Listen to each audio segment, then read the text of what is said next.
When she saw him from the corner of her eye, her first instinct was to run inside.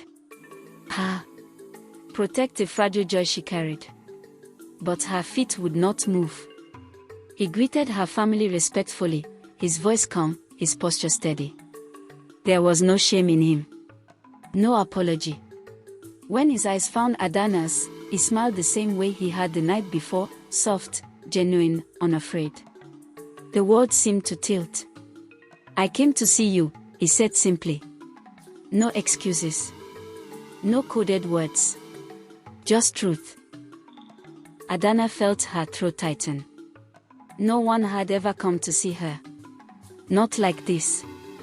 They walked slowly through familiar paths that suddenly felt new. They talked about small things at first, the weather, the celebration, the drums, but soon the conversation deepened naturally, like a river finding its course. He asked about her thoughts, her likes, the things that made her laugh. And when she spoke, he listened. Truly listened. Not with impatience. Not with amusement. With interest. She found herself laughing freely, surprising even herself. Her voice sounded different in her own ears, lighter, alive. People stared as they passed. Some openly. Some with poorly disguised curiosity. Adana noticed but did not flinch. For once, she was not walking alone. Days passed. Then more days. And he kept coming. Sometimes in the morning. Sometimes in the evening. Sometimes just to sit quietly beside her. It became impossible for the village to pretend not to see. Gossip thickened like harmattan dust. Women gathered in corners, shaking their heads. Men scoffed openly. What is he seeing? As the world turned upside down. Is beauty now useless? Adana's sisters were uncomfortable. They did not insult her directly, but their distance grew sharper. Invitations stopped completely. Silence replaced even the little kindness they once offered. At home, tension hung heavy. Her parents avoided the topic, but their discomfort was loud. This was not the future they had imagined. This was not the order of things. One evening, after the man had left, Adana's mother finally spoke. "Do not let your heart run faster than your legs," she warned carefully. "Men can be cruel." Adana nodded. She understood caution. She had lived with it her whole life. But deep inside, something had shifted. She was tired of shrinking. The man, for his part, remained unchanged. The insults did not deter him. The whispers did not embarrass him. When mocked, he smiled.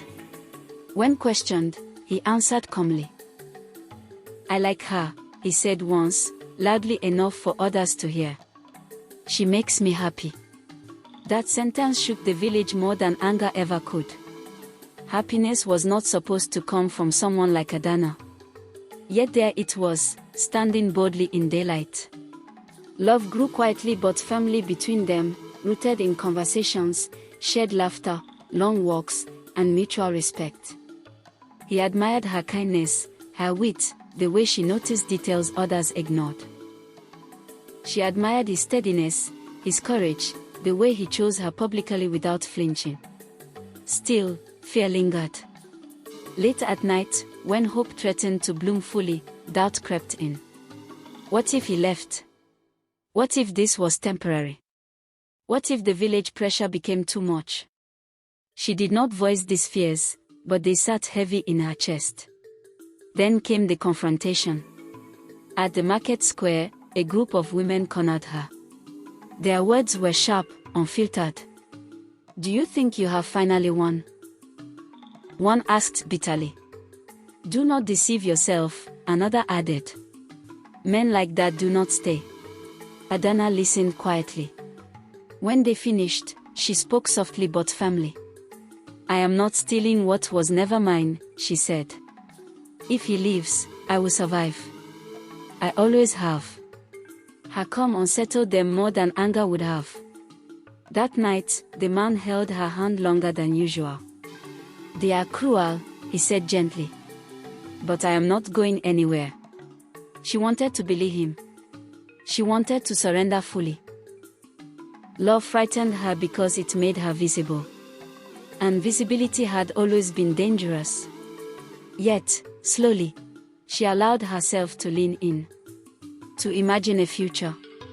To picture mornings not filled with shame. The village watched closely, waiting for the story to collapse. They were certain it would. After all, stories like this were not allowed happy endings. Not here. Not for someone like Adana. But love, once rooted, does not ask for permission to grow. He did not come the next morning. Or the morning after that. Or the one after. At first, Adana told herself not to panic. People were allowed to be busy. Life happened. Roads delayed men. Responsibilities called. She repeated these excuses like prayers, clinging to them desperately. But by the fourth day, the village noticed. And when the village notices, it speaks. "I thought as much. Didn't we say it? A fine man like that. It was never going to last. He was only deceiving her." The words moved faster than truth ever could. They followed Adana everywhere, slipping into her ears even when no one spoke directly to her. At the stream, women paused their washing when she arrived. At the market, laughter broke out behind her back. Children whispered openly now, emboldened by adult cruelty. Adana stopped going out. Shame wrapped itself around her like a second skin. The same village that had watched her bloom with disbelief now watched her wilt with satisfaction. At home, silence thickened. Her parents exchanged looks heavy with pity. Something had changed in them too. Somewhere along the way, hope had crept into their hearts without warning. They had seen the way Adana laughed again. They had seen how she stood straighter. They had begun to imagine a future they had long buried. And now, that future seemed foolish. Her mother tried to console her, though her voice betrayed her own disappointment. "Do not cry," she said softly one night, sitting beside Adana on the mat. "Life has always been like this." That sentence hurt, because it was true. Adana cried silently into the night, her body shaking, her chest aching with a pain she had never known. It was not just the loss of him. It was the loss of belief. She had dared to think she could be chosen. She had dared to imagine happiness without conditions. And now the village had proof it paraded proudly, that hope was not meant for someone like her. She replayed every moment, searching for signs she had missed. Every smile. Every word. Had it all been a lie? Had she been foolish to believe kindness could overcome cruelty? She avoided mirrors again. Avoided daylight. Avoided herself. Days stretched into weeks.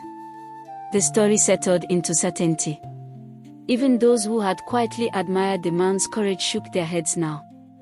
"At least she tasted it," someone said dismissively. "That alone is more than many get." As if love were a favor. As if dignity were rationed. Then, one evening, when Adana had almost convinced herself to forget, footsteps echoed into the compound. She did not look up. She assumed it was another relative, another visitor with pity in their eyes. But the voice that called her name froze her blood. It was him. She stood slowly, afraid that if she moved too fast, the moment would shatter. He looked thinner. Tired. His eyes held regret, not avoidance. The compound fell silent. Even the air seemed to pause. "I am sorry," he said immediately. "I did not mean to disappear like that." Adana could not speak.